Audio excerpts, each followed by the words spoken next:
I hadn't spoken to Whitley Lansing, or any of them, in over a year. When her text arrived after my last final, it felt inevitable, like a comet tearing through the night sky, hinting of fate. Too long. WTF. Hashtag not cool. Sorry, my Tourette's again. How was your freshman year? Amazing? Awful? Seriously, we miss you. Breaking the silence because the gang is heading to Wincroft for my B-Day. The Linda will be in Majorca and ESS Bert is getting married in St. Bart's for the third time, vegan yogi. So it's ours for the weekend, like yesteryear. Can you come? What do you say, Bumblebee? Carpe noctem. Seize the night. She was the only girl I knew who surveyed everybody like a leather-clad Dior model and rattled off Latin like it was her native language. How was your exam? My mom asked when she picked me up. I confused Socrates with Plato and ran out of time during the essay, I said, pulling on my seatbelt. I'm sure you did great. She smiled, a careful look. Anything else we need to do? I shook my head. My dad and I had already cleared out my dorm room. I'd returned my textbooks to the student union to get the 30% off for next year. My roommate had been a girl from New Haven named Casey who'd gone home to see her boyfriend every weekend. I'd barely seen her since orientation.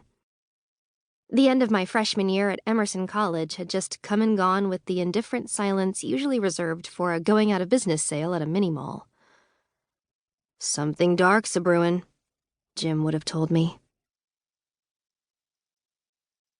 I had no plans all summer except to work alongside my parents at the Captain's Crow. The Captain's Crow, the Crow, it's called by locals, is the seaside cafe and ice cream parlor my family owns in Watch Hill, Rhode Island, the tiny coastal village where I grew up. Watch Hill, Rhode Island. Population? You know everyone. My great-grandfather, Bern Hartley, opened the parlor in 1885, when Watch Hill was little more than a craggy hamlet where whaling captains came to shake off their sea legs and hold their children for the first time before taking off again for the Atlantic's great unknowns. Bern's framed pencil portrait hangs over the entrance, revealing him to have the mad glare of some dead genius writer or a world explorer who never came home from the Arctic. The truth is, though, he could barely read, preferred familiar faces to strange ones, and dry land to the sea. All he ever did was run our little dockside restaurant his whole life and perfect the recipe for the best clam chowder in the world. All summer, I scooped ice cream for tan teenagers in flip-flops and pastel sweaters. They came and went in big skittish groups like schools of fish. I made cheeseburgers and tuna melts, coleslaw and milkshakes. I swept away sand, dusting the black and white checkered floor. I threw out napkins, ketchup packets, salt packets, over 21 wristbands, Dell's frozen lemonade cups, deep-sea fishing party boat brochures. I put lost cell phones beside the register so they could be easily found when the panic-stricken owners came barging inside. I lost my... Oh, thank you, you're the best! I cleaned up the torn blue tickets from the 1893 saltwater carousel located just a few doors down by the beach, which featured faded, faceless mermaids to ride, not horses. Watch Hill's greatest claim to fame was that Eleanor Roosevelt had been photographed riding a red head with a turquoise tail side saddle.